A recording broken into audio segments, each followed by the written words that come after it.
Alright, after all these years I finally forced myself to play Paladins, or as Overwatch players used to call it, that free-to-play Overwatch clone nobody actually plays. Okay, to be fair, both games came out in the same year, and somehow Paladins has survived almost a decade, which honestly surprised me more than the game itself. Because while everyone around me was grinding Overwatch, I completely ignored Paladins for years, not even on purpose. I just never had a reason to try it. But now, the game is basically on life support. The Steam player count barely breaks 1,000 players. The developers already confirmed major updates are over, and at this point, it feels less like an active game. So I decided this way probably my last chance to finally answer the question. Was Paladins actually a good game that got overshadowed by Overwatch, or was it always just a cheaper copy? And honestly, after a couple hours with the game, the answer is way more complicated than I expected. First of all, yes, the game is still alive. Finding match takes anywhere between 2 to 5 minutes, which honestly could be way worse for a dying hero shooter in 2026.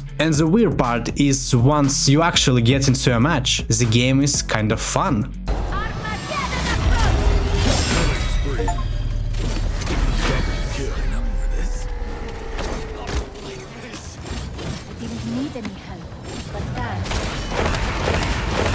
The main payload mode, yeah, the very obvious inspired by Overwatch 1, is actually solid.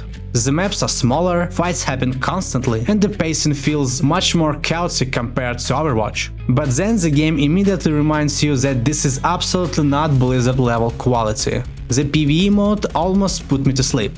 One of the other modes is basically just two teams running around trying to hit 40 kills before the other side does. That's barely any matchmaking. Hitboxes feel questionable, and some heroes are so unbalanced that certain matches feel completely doomed from the start, and yet I still kept playing. And honestly, the roster surprised me way more than I expected. There is a ridiculous amount of variety here. The gameplay itself also feels slower than Overwatch, but weirdly enough, I think that actually helps the game. It feels less sweaty, less chaotic, a little easier to breathe.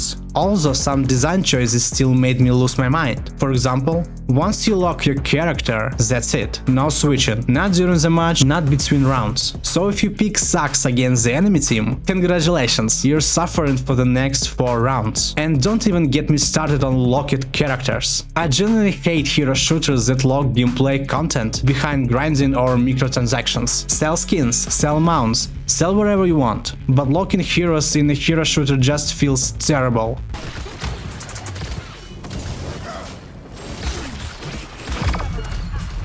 Speaking of mounts, yes, there are horses in this game, and somehow one of my biggest struggles in Paladins was trying to figure out how to get off the horse before the round started. I'm serious, I'm pressing every button on my keyboard, nothing worked. At that moment I realized, yeah, this really is the low-budget cousin of Overwatch, but honestly, I still had fun, actually. And with the game slowly approaching the end of its life, right now is probably the best possible time to try it for yourself before it disappears completely.